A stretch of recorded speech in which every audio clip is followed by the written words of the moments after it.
Boa noite, meus irmãos, que a paz do Senhor esteja em suas vidas. Mais um dia na presença do Senhor, né? Mais um dia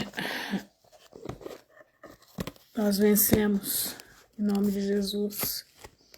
Tô aqui meio preocupada que a minha gatinha, a minha Catarina, sumiu. Ai, meu pai, sumiu não, né? Não entrou ainda em casa, eu tô meio preocupada com ela, mas tá bom. Hoje, dia 13 de agosto de 2025, 21h06. Boa noite, Rosane. Estamos a 585 dias do término da geração da figueira, né? 1 ano, 7 meses e alguns dias do término da geração da figueira. Boa noite, Suzana. Deus te abençoe a todos, em nome de Jesus. Eu estava aqui, né, vendo bastante coisa. E não dá para não se espantar, né, com o que a gente vê, não dá. E a gente fica pensando, né, até quando vai tudo isso? Shalom, Viviane, shalom, Andréia. Boa noite, Andréia, 34805. E a gente fica aqui pensando, né, graça e paz, Eliane. Boa noite, Clau. Até onde vai tudo isso, né? Até onde Deus vai aguentar tudo isso? Boa noite, Patrícia. E a gente fica pensando, né? O tempo tá passando, nós estamos aí no toque não, né? Na abertura dos selos, né? Porque eu tava meditando hoje, né? O que é o selo, né? Boa noite, Joelisa. O que é o selo, né? E me veio na minha mente assim que os selos foram o início de tudo, foi o despertamento da Igreja de Cristo, né? A abertura dos selos foi o despertamento da igreja. E no decorrer dos selos, a plataforma do anticristo está sendo montada, né? Para ele vir, para ele aparecer. Aliás, ele já está aí, né? Ele já está governando. Mas a igreja está sendo dada para a igreja se consertar, para a igreja se colocar na presença de Deus. Você vê o primeiro selo, né? 2020, quando o mundo parou, né? Por causa de uma corona, né? Por causa de uma corona, o mundo parou em 2020. Naquele momento, eu lembro quando a Daiane Damasceno gravou, né? O mercado está vazio, seu trabalho já parou. O martelo dos obreiros, seu barulho já cessou. Os ceifeiros lá no campo terminaram seu labor. Toda a terra está em suspense, é a vinda do Senhor. Irmãos, eu nunca vi como que esse hino casou tão bem com a situação. Os vagões de trens vazios passam ruas e quarteirões. As cidades estão desertas, né? Sua agitação parou. Nós vimos isso ali. 2020 foi o chacoalhão para que nós acordássemos para a vinda de Jesus. Shalom, Leninha. Eu já estava acordada fazia alguns tempos porque eu ouvi Deus falar comigo ali na frente da minha sala, que eu faço live lá todo dia. Eu estava alerta já há vários anos, mas aquilo foi um chacoalhão, porque eu lembro que quando começou a poder sair, né? Aqui um monte de gente aqui vinha aqui na minha casa para saber, Ruth, o que está acontecendo, o que é isso, o que é aquilo. E eu falava, é Jesus que está voltando. Põe tua casa em ordem. Shalom, Miriam. Jesus está voltando, põe tua casa em ordem. Eu tinha certeza, né? Tinha certeza. Quando chegou as como é que falam? As picadinhas, né? Eu sabia que tinha chegado o tempo da mudança do DNA. Tinha chegado o tempo da mudança do DNA, como estava no livro de Enoque. Como está, aliás, Shalom, Kenny. Como está no livro de Enoque, né? E daqui, de lá para cá nós estamos vendo, né, os dias de Noé aí se fazendo, os dias de Noé aí ganhando força. Os selos estão acabando já, os selos já estão acabando. Eles já estão, nós estamos hoje no sexto selo. O sexto selo se abriu com o terremoto aqui da, como é que chama? Da Rússia, 8,8. Aquele terremoto, irmãos, não foi 8,8, ele foi 9,8. Por que que eu sei disso? Shalom, Sandra. Boa noite, Marisa, não sei se eu dei boa noite. Aquele terremoto, porque há anos atrás, mais ou menos uns 8, 9 anos atrás, eles diminuíram, diminuíram o valor em um ponto, os valores da escala Richter.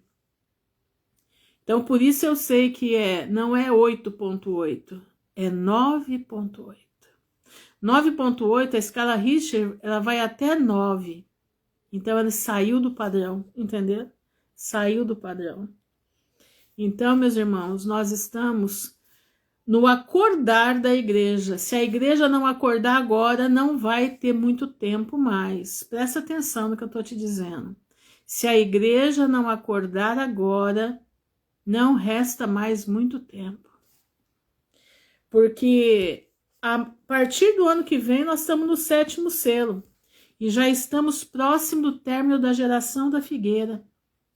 1 ano e 7 meses a geração da figueira nós temos. E a palavra de Deus diz que não passaria esta geração sem que todas essas coisas acontecessem. Entendeu? Então é hora de despertar, é hora de você avisar para aquele conhecido teu, que nem querem mais aviso, né? Aqui eu já parei de avisar. Eu só oro, só entrego a Deus, porque não adianta, não tem mais para onde avisar. Meus vizinhos já parei de avisar, porque eles saem correndo, quando eles me veem, eles vão voando, saem voando, então não adianta mais falar nada. Eles não querem a Cristo, eles têm medo de Cristo. Para você também, Aline, bem apertado, para você também, minha irmã. Eles têm medo de Cristo. E muitos dos nossos parentes também têm medo de Cristo. Boa noite, Lucilene. Eles têm medo da volta de Jesus. Eles têm medo, né? Eles têm medo de ouvir falar. Eles têm medo de enfrentar o Criador frente a frente. Eu fico aqui, hoje eu passei o dia, Senhor, eu preparo a minha alma para entrar no teu reino. Prepara a minha alma para estar contigo, né? Porque nós não sabemos, eu estou me preparando, a gente não sabe o dia e a hora, né? Mas nós sabemos que esse falar do dia e a hora é a festa das trombetas, né? Está lá em Mateus 24. Eu estou estudando sobre a festa das trombetas e eu estou ficando impressionada. Irmã Ruth, quando será o arrebatamento? Olha, minha irmã, nós estamos na iminência dele. Você pode ter certeza disso. Sabemos, pelo que eu estou estudando, porque eu nunca fui estudar as festas bíblicas, né? As festas do Senhor, não é nem festa judaica, as festas do Senhor.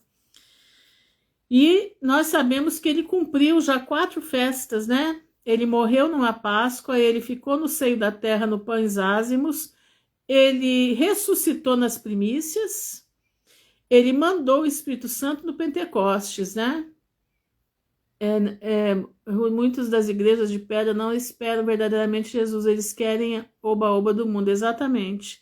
Então agora falta a festa das trombetas, e a festa das trombetas tem um dia que se chama, e o dia e a hora ninguém sabe, entendeu?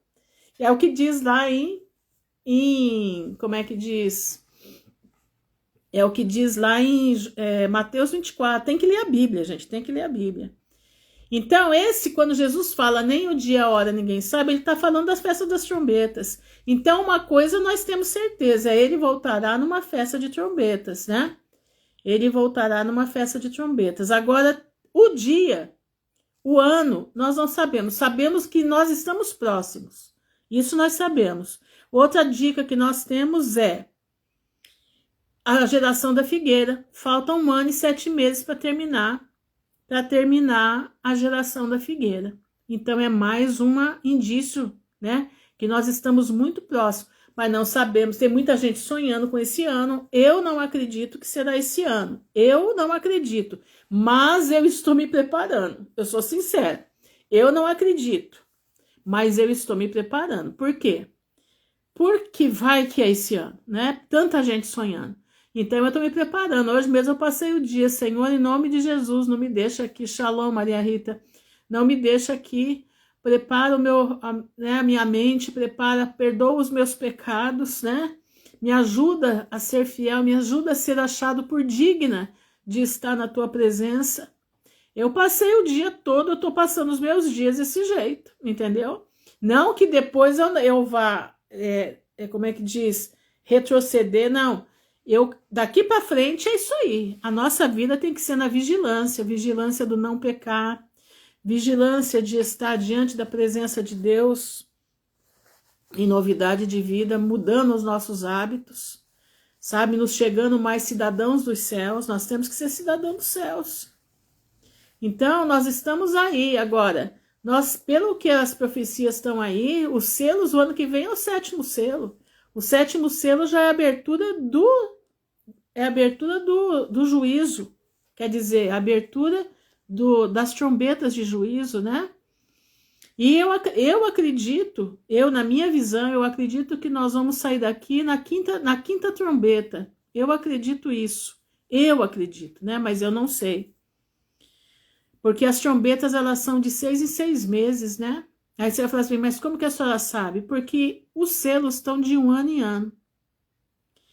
E as trombetas, com certeza, é a metade disso.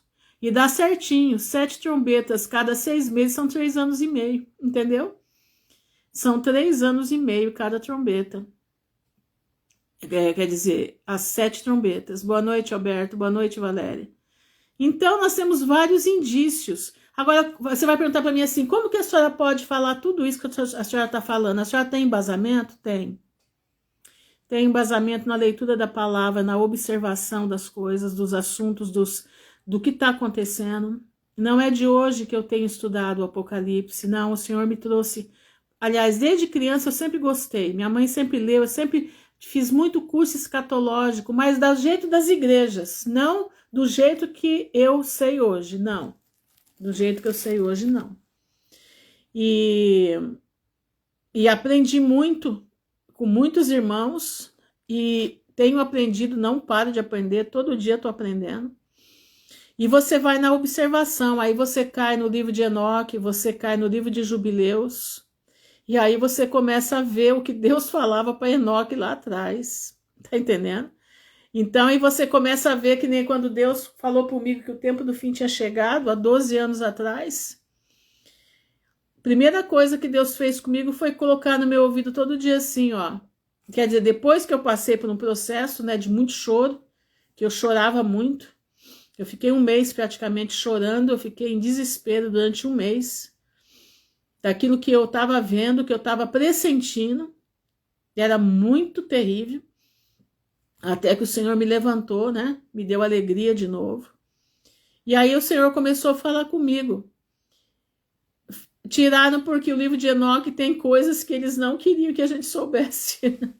Porque se a gente soubesse naquela época, a gente não pecava tanto, entendeu? Ele completa, ele é o complemento de Gênesis 6. O livro de Enoque é o complemento de Gênesis 6. E o livro de Jazar é o complemento de Gênesis e Êxodo. Ele complementa, fecha o quebra-cabeça, entendeu? E o livro dos Jubileus também. E aí foi quando eu peguei o livro de Enoque para ler, que Deus falava comigo todo dia, né? Dias de Noé, dias de Noé. E eu falava, meu Deus, mas como que é esse dia de Noé? Eu não consigo achar nada. Aí foi quando apareceu para mim o livro de Enoque na internet. E eu fui ver. Quando eu comecei a ler, eu quase tive um troço, porque a Bíblia, ela abriu para mim de uma forma tremenda. Li o livro de Enoque, o livro dos justos, li o livro de Jubileus. A Bíblia, para mim, ela virou outras, entendeu? Ela abriu o leque para minha vida. Quem escreveu 2 livros, o livro de Enoque, foi Enoque que escreveu. E o livro de Jubileus foi Noé. E o livro de, como é que diz? Transcrito depois por Moisés. E o livro dos justos, alguém do tempo de Moisés. Alguém do tempo de Moisés, que depois continua escrevendo. Porque ele pega até Josué lá para frente, né? Então, meus irmãos, é assim. Então, com isso tudo, você vai montando o quebra-cabeça. E esse quebra-cabeça, ele coincide com o que está escrito. Entenderam? É o que eles chamam de apócrifos, mas não são apócrifos. Deveriam estar aqui. Aliás, na Bíblia etíope e na Bíblia ortodoxa, eles estão. Por incrível que pareça. Na Bíblia etíope, eles estão, e na Bíblia ortodoxa também, a Bíblia ortodoxa russa. Eles estão lá também, tá? Só para vocês terem ideia. Então, eles não são apócrifos. Eles são chamados de apócrifos porque convinha ao sistema tirá-los para que o povo ficasse burro. É o que nós ficamos. Mas é tão interessante que a primeira página do livro de Enoque fala que esse livro ia ser lido pela última geração. Incrível, né? Incrível. Enoque mesmo fala que esse livro ia ser lido na última geração. A geração do fim. Entenderam? E a gente fica assim impressionada de ver, né? A gente fica... Como Deus é maravilhoso, como nada há em oculto que não venha a ser revelado. Leia que você vai gostar. Leia que você vai... Se você é leitora da Bíblia, você vai entender tudo. Agora, você precisa ser leitora da palavra, para você encaixar tudo que está escrito lá. Porque encaixa certinho com o que nós temos aqui. Mas é bom ler a Bíblia. Eu só leio eles junto com a palavra de Deus, entendeu? Boa noite, Júlia. Não, comecei agora há pouco. Mas em falar em, como é que diz? Em profecia, né? Falar na palavra de Deus, nós vamos ler 9 de Daniel. 9 de Daniel tem aqui um texto muito interessante. E eu sempre achei que a semana 70, pelo que eu estudei de escatologia nas igrejas, a semana 70 era uma semana totalmente separada para o tempo do fim. E não é. A gente lendo, aprendendo a ler a Bíblia de acordo com o que está escrito, tá? Você tem que ter interpretação de texto, entendeu? Perguntar para o texto, o próprio texto se responde, entende? O próprio texto se responde. Aí você começa a entender. Você tem que, quando você vai ler a Bíblia, você não pode ler a Bíblia de acordo com o que você escutou a vida inteira.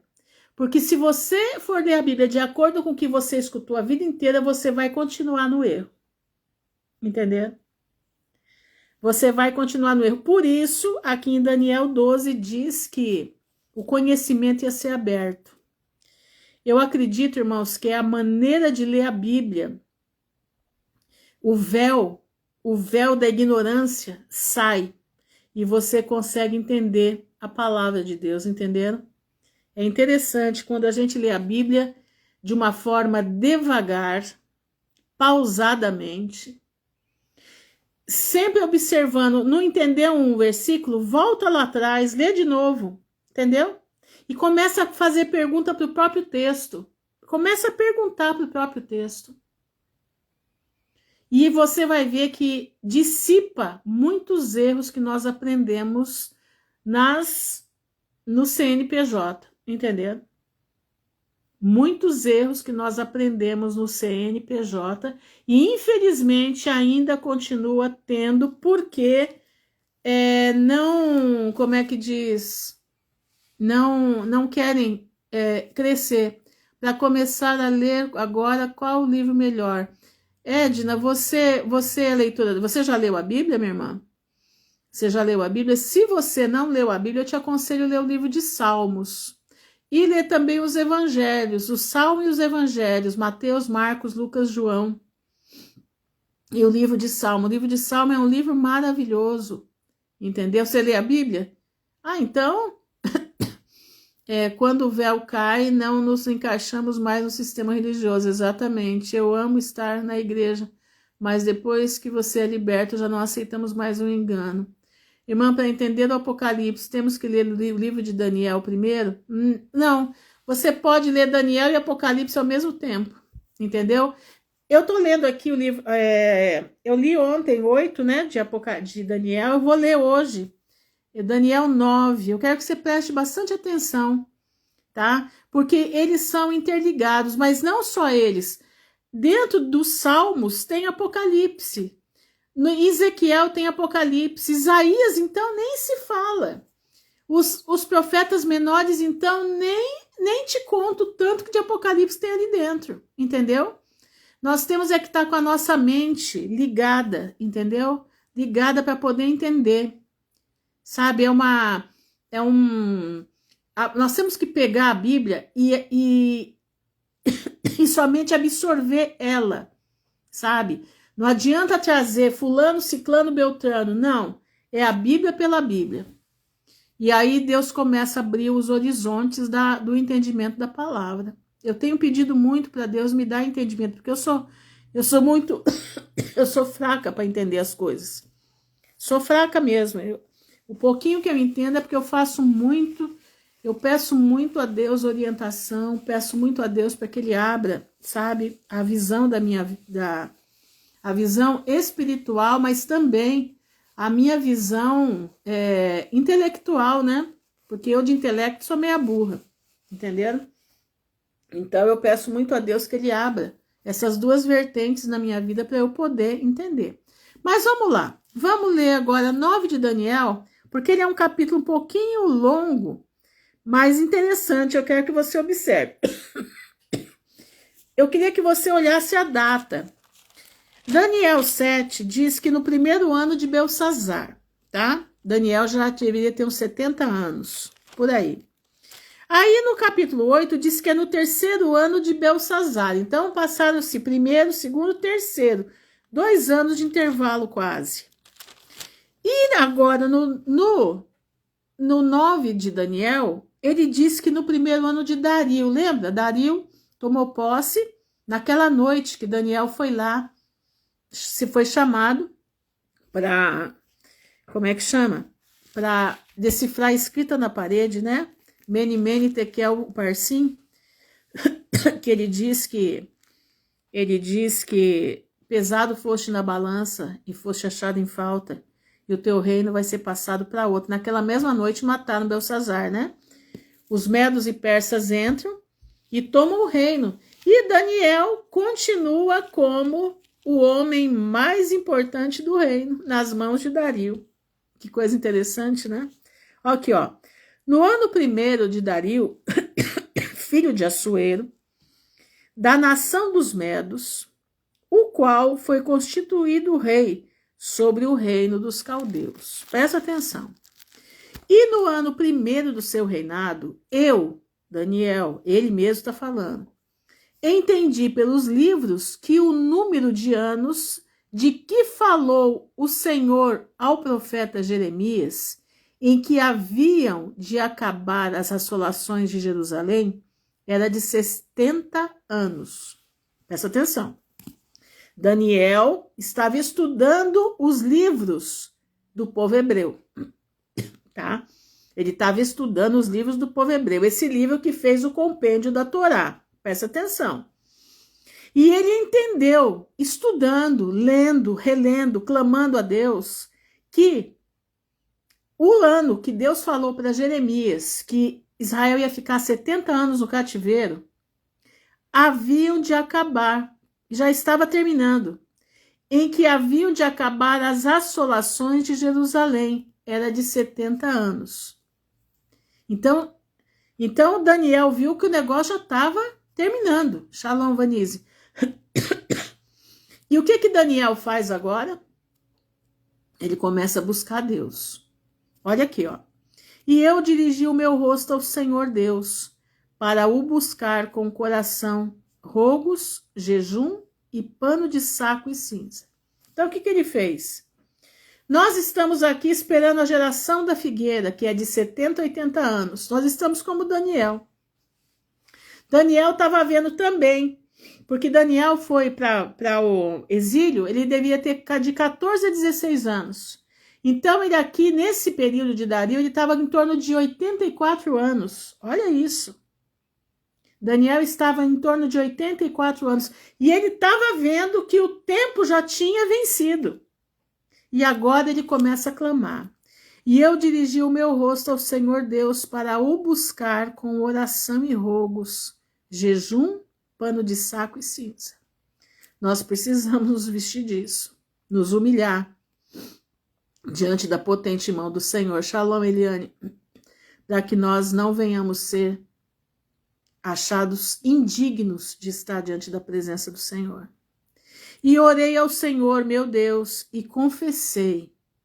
E disse, Senhor, Deus grande e tremendo, que guardas o conserto e a misericórdia para com os que te amam e guardam os teus mandamentos. Ele está confessando, ele está fazendo uma confissão. Ele está dizendo que Deus é tremendo, que guarda o conserto, ele é misericordioso para com os que te amam e guarda os teus mandamentos. Pecamos e cometemos iniquidade. Ele está confessando o pecado dele e do povo dele. Procedemos impiamente e fomos rebeldes, apartando-nos dos teus mandamentos e dos teus juízos. Daniel não fez isso, mas ele estava confessando o pecado do povo. Daniel era um homem que tinha intimidade com Deus. Daniel era um homem que ele vivia o poder de Deus. Daniel respirava a presença de Deus. E agora ele começa a confessar o pecado dele, dos pais, do povo dele. Ele viu que era necessário fazer isso. E não demos ouvidos aos teus servos, os profetas, que em teu nome falaram aos nossos reis, nossos príncipes e nossos pais, como também a todo o povo da terra, que todo o povo da terra, o Egito, Moabe, toda aquela região, a Síria, porque Nabucodonosor entrou e catou todo mundo. Deus mandou Nabucodonosor fazer uma limpa, porque Deus estava irado com todas as nações além de Israel.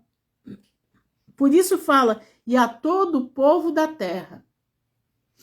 A ti, ó Senhor, pertence a justiça, mas a nós a confusão do rosto. Como se vê neste dia, aos homens de Judá e aos moradores de Jerusalém e a todo Israel, aos de perto e aos de longe, em todas as terras por onde os tem lançado, por causa da sua prevaricação, com que prevaricaram contra ti. Ó Senhor, a nós pertence a confusão do rosto, aos nossos reis, aos nossos príncipes e a nossos pais, porque pecamos contra ti. Ele está confessando os pecados de toda a geração dos hebreus. Ele está fazendo uma exposição de tudo. E aí vem gente dizer para mim que nós não temos que confessar o pecado dos antepassados. Nós precisamos nos desfazer das amarras do passado para poder prosseguir, ter uma vida plena com Cristo. Nós necessitamos pedir perdão, porque na tua veia corre o sangue dos teus antepassados. Na tua veia tem o pecado dos antepassados. Quando nós precisamos das bênçãos do Senhor, nós precisamos nos desfazer das amarras do passado.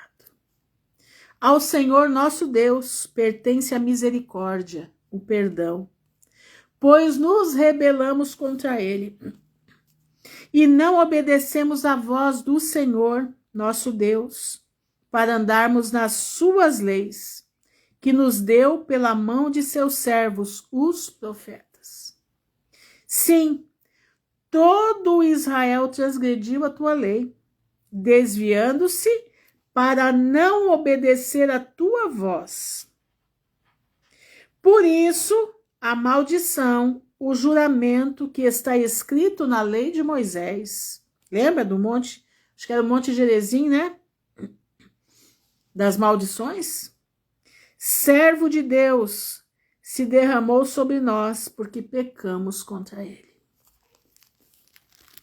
E ele confirmou a sua palavra que falou contra nós e contra os nossos juízes que nos julgavam, trazendo sobre nós um grande mal, porquanto nunca debaixo do céu aconteceu como em Jerusalém.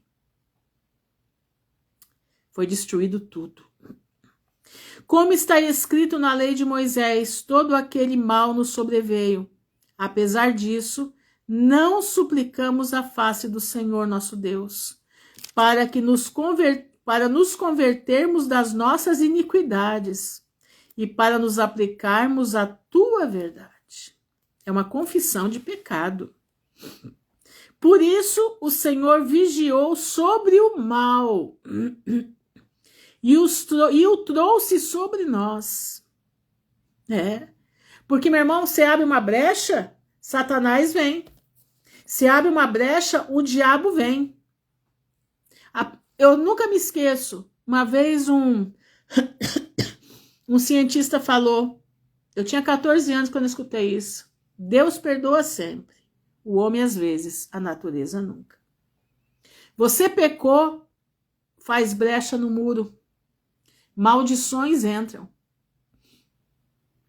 Porque justo é o Senhor nosso Deus em todas as suas obras que fez, pois não obedecemos a sua voz.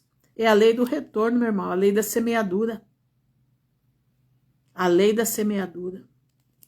Na verdade, ó Senhor nosso Deus, que tiraste o teu povo da terra do Egito com mão poderosa e ganhaste para ti nome, como se vê neste dia, pecamos, procedemos impiamente. Ó Senhor, segundo todas as tuas justiças, aparte-se a tua ira e o teu furor da cidade de Jerusalém. Agora ele está pedindo, ele confessou tudo. Agora ele está pedindo para que Deus tire a ira dele de Jerusalém. Do teu santo monte, ele não falou o teu santo templo, ele falou o teu santo monte. Presta atenção nesses detalhes, presta atenção. Ele não diz o templo, ele diz o monte. Porquanto, por causa dos nossos pecados e por causa das nossas iniquidades e as iniquidades de nossos pais, tornou-se Jerusalém e o teu povo um opróbrio para todos os que estão em redor de nós. Agora, pois, ó Deus nosso, ouve a oração do teu servo e as suas súplicas, e sobre o teu santuário assolado faze resplandecer o teu rosto, por amor do Senhor. Ele está pedindo por amor do próprio Deus. E tantas brigas a gente fez na minha... Tá, depois espera só um pouquinho. É exatamente dos nossos antepassados. Precisa. Depois eu vou contar um testemunho que eu tenho para você. Deixa eu terminar aqui. Olha aqui, ó. E o teu santuário assolado faz resplandecer o teu rosto por amor do Senhor. Ele não pedia por amor do povo, ele estava pedindo porque eles eram filho de Deus. Então ele estava pedindo por amor do próprio Deus. Inclina, ó Deus meu, os teus ouvidos e ouve. Abre os teus olhos e olha para a nossa desolação e para a cidade que é chamada pelo teu nome. Porque não lançamos as nossas súplicas perante a tua face, fiados em nossa justiça. Não, nós não temos justiça, mas as tuas muitas misericórdias. Boa noite, Fernanda. Ó Senhor, ouve. Ó Senhor, perdoa. Ó Senhor, atende-nos e opera sem tardar. Por amor de ti mesmo, ó Deus meu, porque a tua cidade e o teu povo se chamam pelo teu nome. Israel era o povo de Deus. E agora naquela situação. Estando eu ainda falando e orando, e confessando o meu pecado, e o pecado do povo de Israel, e lançando a minha súplica perante a face do Senhor, meu Deus, pelo monte santo do meu Deus. Ele não falou do templo, ele falou do monte. Estando eu, digo, ainda falando na oração, o varão Gabriel, que eu tinha visto na minha visão ao princípio, veio voando rapidamente e tocou-me a hora do sacrifício da tarde. E me instruiu e falou comigo e disse, Daniel, agora saí para fazer-te entender o sentido. O sentido de tudo aquilo que ele tinha percebido a leitura da palavra, ele tinha percebido que o tempo tinha chegado, ele tinha percebido que precisava haver um conserto com Cristo, aliás, com Deus, para que eles pudessem voltar de novo para Jerusalém. E agora está aqui, né? Ele pedindo. Espera só um pouquinho, gente, deixa eu abrir a porta aqui para minha gata, só um pouquinho.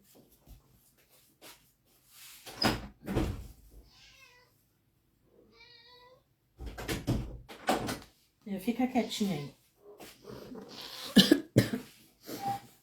E agora, o anjo Gabriel, o mesmo que falou com Maria, vem falar com Daniel. E ele vem fazer Daniel entender o que estava acontecendo. Presta bastante atenção. No princípio das tuas súplicas, saiu a ordem, e eu vim para te declarar, porque és muito amado.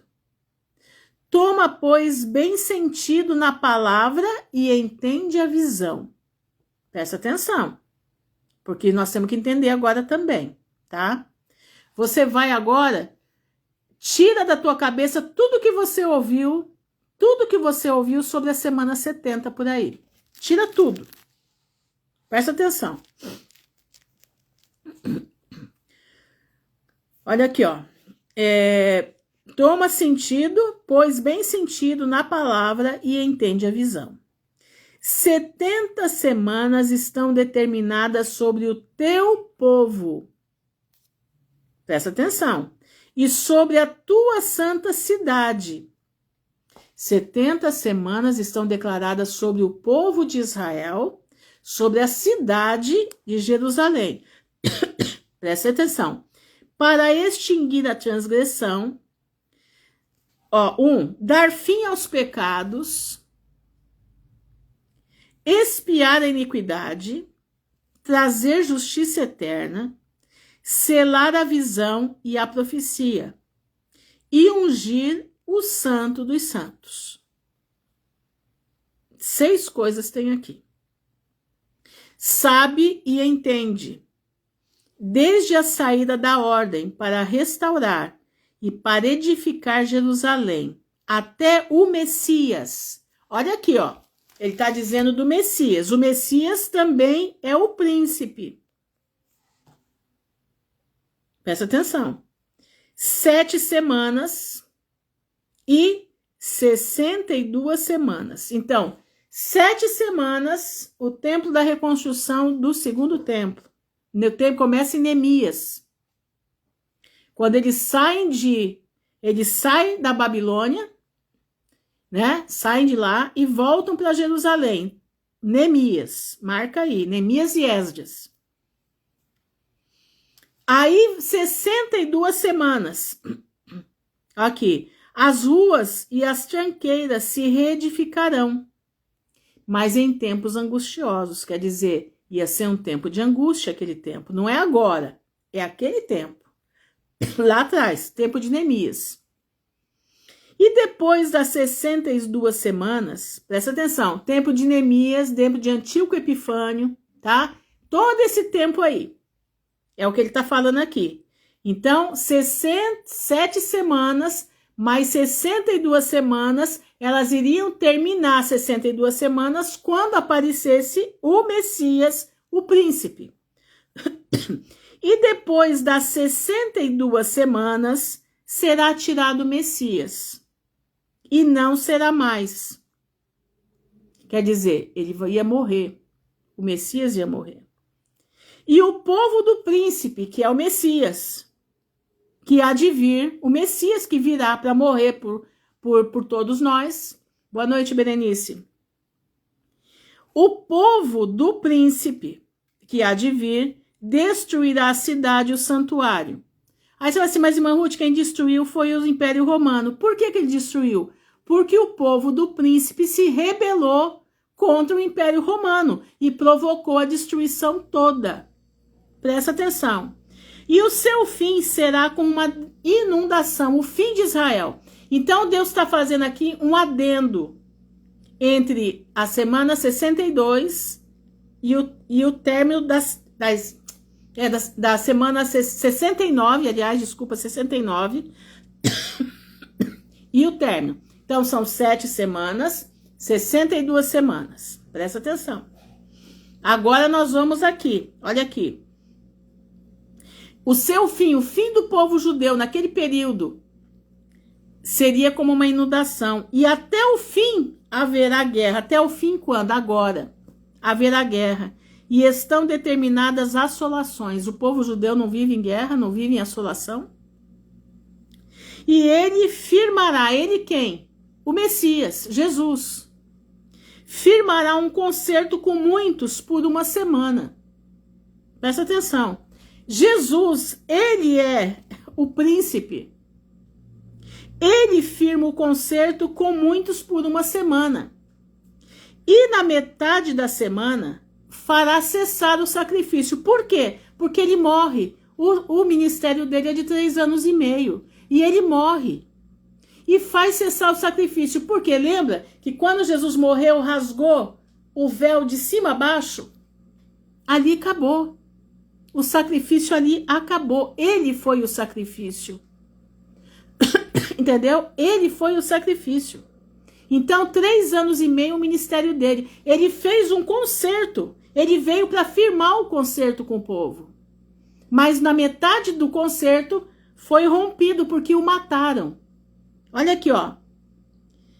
E na metade da semana fará cessar o sacrifício e a oferta de manjares, e sobre as asas das abominações virá o assolador. Quando que vai acontecer isso? Lá para frente. É o resultado que eles tiveram do pecado de ter matado Jesus. E isto até a consumação. E o que está determinado será derramado sobre o assolador. Eu estou no capítulo 9 de Daniel, terminei, capítulo 27, versículo 27. Presta atenção numa coisa aqui. Quando é que o tempo do judeu termina? Sabe quando? Está no capítulo 10 de Atos. 10 de Atos, sabe o que é em 10 de Atos? É a conversão de Cornélio. O primeiro gentil a se converter. O primeiro gentil a alcançar a graça de Deus. Entendeu? Lembra? Que ele teve uma visão orando? Ele teve uma visão? E Deus manda ele buscar, o anjo manda ele buscar Pedro? Aqui termina o tempo dos gentios. Entendeu? E aí, o que acontece? O povo de Israel acabou o tempo dele. A oliveira seca. Lembra que Jesus falou que a oliveira ia secar? A oliveira não, a figueira. Graça e paz, Andréia. Hitler tá nas asas da abominação, Tito nas asas da abominação, porque eles vão, né, pastor? Eles vão cobrando o povo judeu do que eles fizeram, né? Do que eles fizeram o tempo inteiro. Aí diz que vai até o fim, vai a assolação. Aí você fala assim, o pessoal diz, semana 70, semana 70. Irmãos, não tem mais semana 70. Semana 70 acabou lá atrás. Não vai haver falsa paz. Não vai haver. A Bíblia não diz isso. A Bíblia diz que quando ouvires falar de paz e segurança, haverá repentina destruição. A Bíblia fala de 3 anos e meio, no final, no Apocalipse. E para nós é a semana, aliás, é a geração da figueira. A nossa, como é que diz? O nosso tempo para o gentil é a geração da figueira. Não é semana 70. Não. O que fala em Apocalipse é 3 anos e meio. Se tiver alguma coisa, é 3 anos e meio. Mas não vai haver falsa paz. O anticristo já reina. O anticristo já reina. Entendendo? O anticristo já reina. Ele só não está declarado. Mas ele já está aí. Ele já está aí. Eu quando li isso daqui, consegui entender isso daqui. Sim, tempo de Noé, nós estamos no tempo de Noé, tá tudo acontecendo, né? Nós estamos a Sodoma e Gomorra, tá aí. Estamos com tudo pronto. E a geração da figueira é o nosso parâmetro. Porque a figueira floresceu de novo, né? Figueira floresceu. Então, meus irmãos, nós temos que estar perto. Exatamente, Andréia. A volta de Jesus é mais próxima do que nós possamos imaginar. E como eu disse, muita gente está sonhando aí, né? Na festa como é que diz? Na festa das trombetas agora. Não sei, eu não creio que será agora, não creio. Creio que pode ser aí nos próximos anos, mas é os próximos anos mesmo, 2, 3 anos no máximo. Não creio, do jeito que está indo, não vai muito tempo mais. O homem se arvorou no pecado, o homem se jogou. Aquela parte que diz que aquele que é santo se santifique mais ainda, e aquele que é ímpio se fique mais ímpio ainda, está acontecendo. Está acontecendo, as pessoas perderam a sua visão. As pessoas estão perdendo tudo.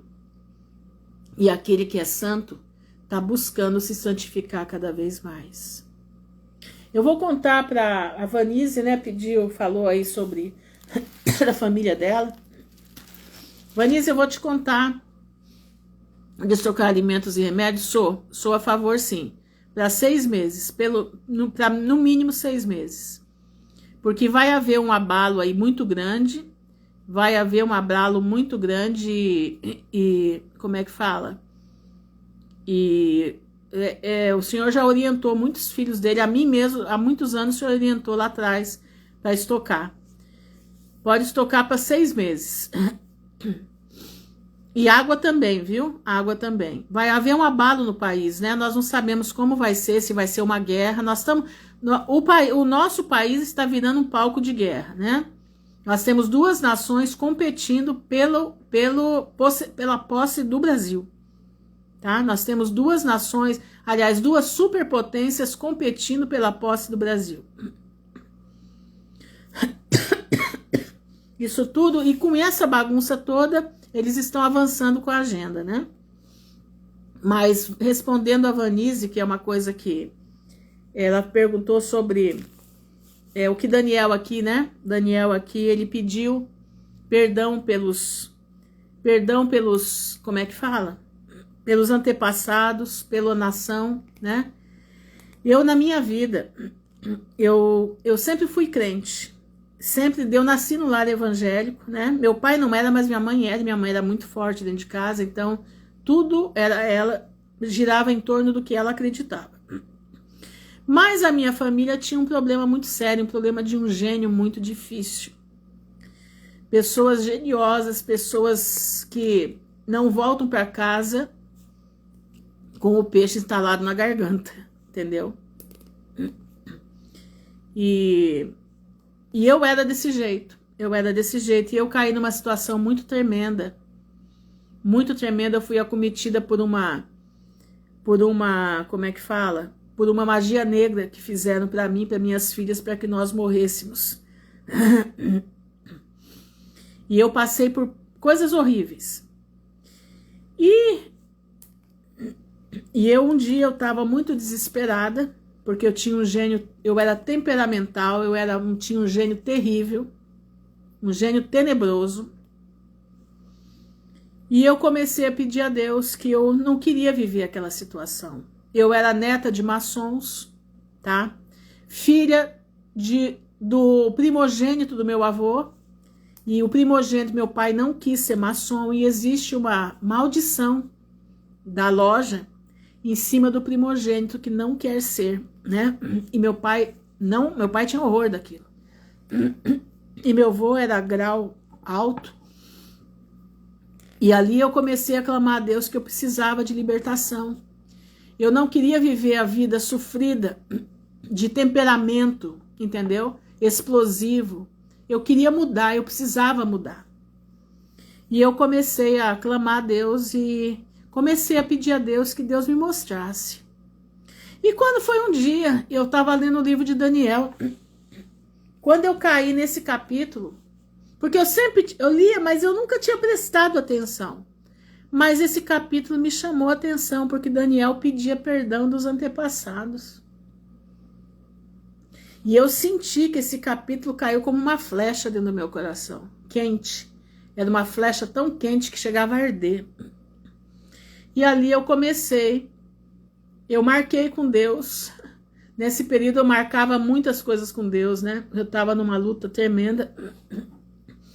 E eu falei, Senhor, eu todo dia, das 8 às 9 da noite, eu vou me ajoelhar no meu quarto e eu vou ler esse capítulo e eu vou orar esse capítulo. Até eu sentir que o Senhor me libertou de tudo aquilo que os meus antepassados faziam. De todas as revoltas dos meus antepassados, de todas as coisas ruins que eles faziam, eu preciso ficar livre disso porque eu tenho minhas filhas. E eu não posso deixar essa espada na cabeça delas.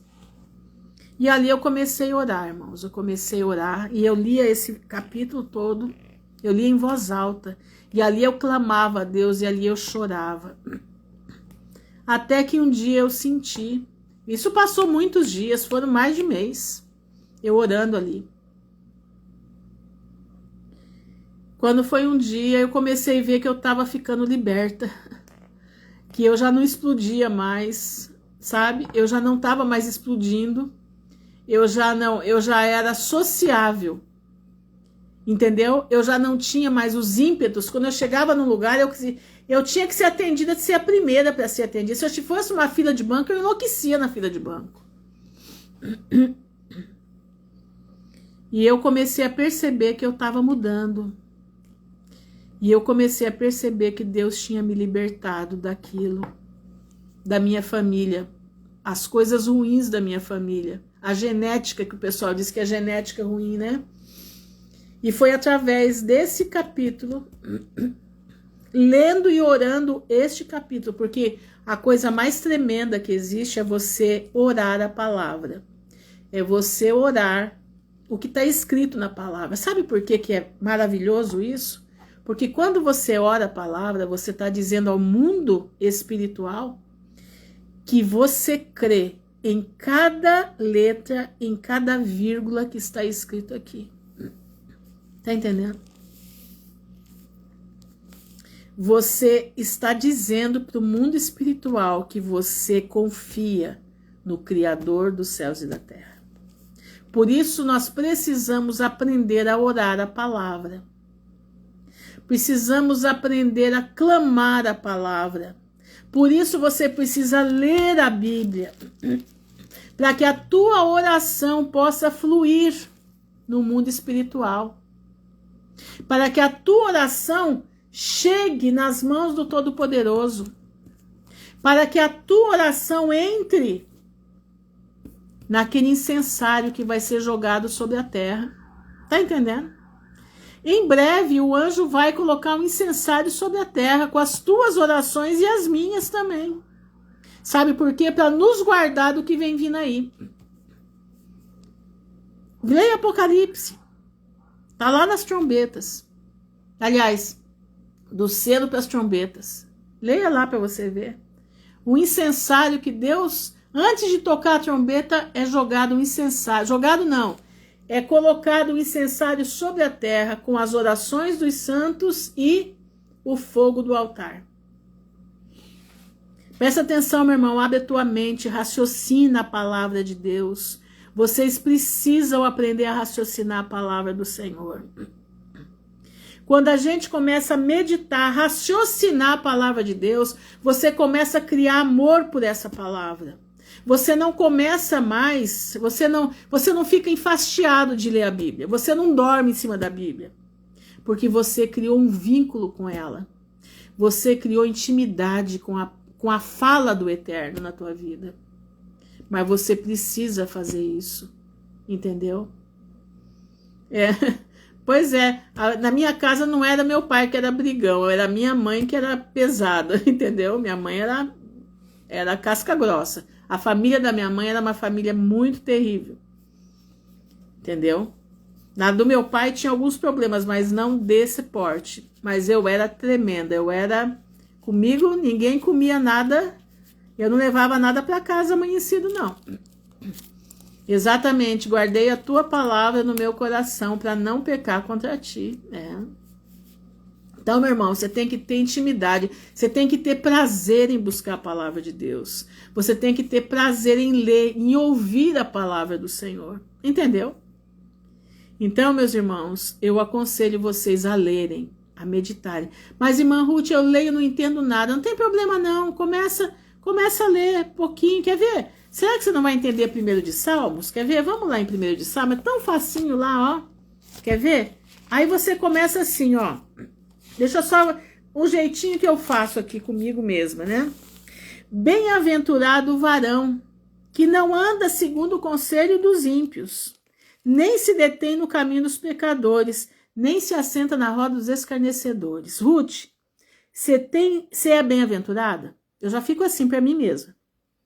Você está andando segundo o conselho dos ímpios? O que é os ímpios? São todos aqueles que não fazem a vontade de Deus, são todos aqueles que não buscam a Deus, são todos aqueles que não querem saber de Deus. Eu estou andando com ele, no conselho deles? Eu estou me detendo no caminho dos pecadores? Será que eu estou me detendo no caminho daquele que gosta de roubar, daquele que gosta de adulterar, de prostituir? As minhas amigas, quem são elas? O que eu estou fazendo com as minhas amizades? Nem se assenta na roda dos escarnecedores. Quem são os escarnecedores? Todo aquele que fala mal de Deus, todo aquele que faz piada do nome de Deus. A televisão, os programinhas da internet que vem lá no teu celular, né? Que os teus amiguinhos mandam lá, aquelas coisas horrorosas que eles mandam, né? Eu estou recebendo essas coisas? Se eu estiver recebendo, mesmo que eu não esteja sentando na roda deles, eu tô do lado do celular, estou sentada, vendo o escárnio. Então não posso, eu tenho que mudar. É assim que eu vou lendo, é assim que eu vou fazendo.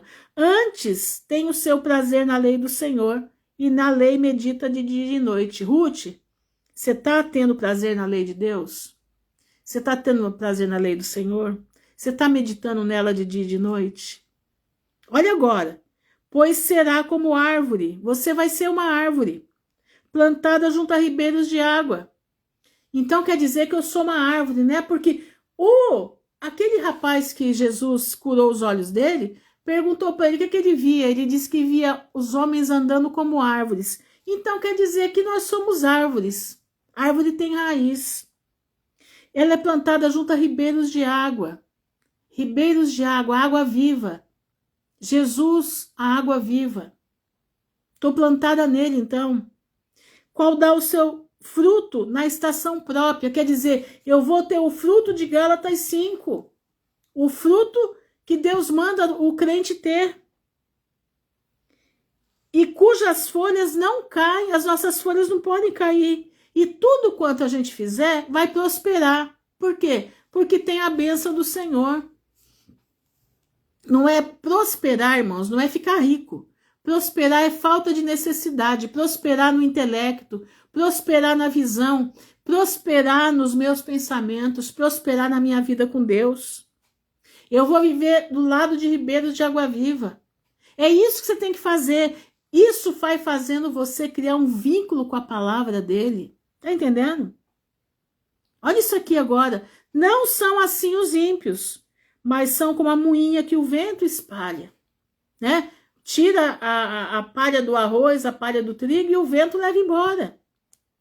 Pelo que os ímpios não subsistirão no juízo. Não vão subsistir. Eles não vão ter o que falar, eles não têm fruto. Não tem fruto de arrependimento, não tem fruto de mudança de vida. Não tem. Vão falar o que diante de Deus? Nada. Nem os pecadores vão subsistir na congregação dos justos. Porque o Senhor conhece o caminho do justo, mas o caminho do ímpio perecerá. Então, meu irmão, aí você pergunta para você, qual é o caminho, Ruth, que você está andando, do justo ou do ímpio? O que você quer para a tua vida? E aí você vai meditando, meu irmão, aí você medita o dia inteiro. Entendeu? Além de você fazer um exercício saudável para o teu cérebro, saudável para o teu coração, saudável para a tua alma, o Senhor vai te encher da graça do Espírito Santo. Tá entendendo? Presta atenção, meus irmãos, liga o radar. Nós estamos passando da hora de fazer esse exercício espiritual com a palavra de Deus na nossa vida, para que você possa ter os frutos do Espírito de Gálatas 5. Entendeu? É assim que nós fazemos, é assim que nós crescemos, é assim que nós alcançamos a vida eterna. É assim que nós vamos rumo a Canaã celestial. Entendeu? Olha, meus irmãos, é muito bom servir a Deus. É muito bom ter as palavras de Deus na nossa mente. Só não busca quem não quer. Tá aqui para nós. E vou te dizer, busca enquanto é tempo, enquanto ela não é tirada da nossa mão. Entendeu? Busca enquanto ela não é tirada da nossa mão. Porque ela vai ser tirada. Vem uma leve perseguição potente aí. Vai ser pouco tempo, mas vai vir. E você precisa estar preparado para tudo que está vindo. Como é que eu vou me preparar? Mergulhando nessa palavra. Vamos orar. Senhor, nosso Deus e nosso Pai, nós estamos diante da tua presença, te louvando e bendizendo o teu nome. Te agradecendo, Senhor, porque tu és fiel, tu és maravilhoso, tu és aquele que prepara os nossos corações para a vida eterna. Tu és, Senhor, aquele que nos chamou para sermos reis e sacerdotes contigo. Tu estás preparando um povo santo, zeloso e de boas obras. Um povo que não tem perdido tempo, mas tem buscado a tua presença. Um povo que tem estado diante dos teus pés para poder alcançar a vida eterna. Senhor, eu te peço nesse momento pela vida dos meus irmãos, pelas nossas vidas, que o Senhor nos ajude, nos faça ficar firmes e fortes diante da tua presença, para que nós possamos orar Lucas 21:36, orando e vigiando em todo tempo, para que sejamos achados por dignos de não passar por todas essas coisas, mas estar em pé diante do teu Filho. Senhor, eu te peço em nome de Jesus, vem sobre nós, vem nos ajudar. Vem nos dar a paz que excede a todo entendimento. Vem nos ajudar a angariar essa paz dentro do nosso coração, colocando para fora tudo aquilo que não vem de ti, colocando todas as maldições hereditárias que querem nos tirar da tua presença, mas não conseguem porque nós estamos te buscando. E o Senhor vai fazer a obra no coração dos teus filhos. Pai, eu te peço em nome de Jesus, nos ajuda, nos faz ser mais que vencedores na tua presença. Nos faz estar caminhando bem junto a Cristo. Vem ser conosco, dá-nos uma noite em paz, dá-nos um dia em paz na tua presença. Abençoa os meus irmãos que estão aqui no caderninho de oração, todos aqueles que estão com problemas. Pai, eu te peço em nome de Jesus, prepara aquilo que cada um precisa, na parte material, na parte espiritual, na parte intelectual, na parte, Senhor, da saúde. Tenha misericórdia. Lava o teu povo com o teu sangue. Purifica os nossos corações, faz que nós possamos ficar mais alvos que a neve. Nós te louvamos por tudo, te agradecemos por tudo, no nome honrado de Jesus de Nazaré, que vive para todo sempre. Amém e amém. Irmãos, cantem aquele hino, bendito seja o Cordeiro, que na cruz por nós padeceu. Bendito seja o seu sangue, que por nós pecadores verteu. Sim, neste sangue lavado, com roupas que tão alvas são, os pecadores rendidos, que diante de Deus já estão. Alvo mais que a neve, alvo mais que a neve. Sim, neste sangue lavados, mais alvo que a neve serei. Minha garganta não tá boa para cantar, tá raspando muito, mas eu quero que você cante aí na sua casa. Bendito seja o Cordeiro, que na cruz por nós padeceu. Que você sinta cada palavra deste hino, que você introduza no teu coração, porque você precisa buscar a Deus enquanto se pode achar, invocar enquanto Ele está perto, e que você possa alcançar a plenitude da paz que excede a todo entendimento. Amém? Fiquem na gloriosa paz do Senhor, que o Pai abençoe a todos em nome de Jesus. Amém e amém.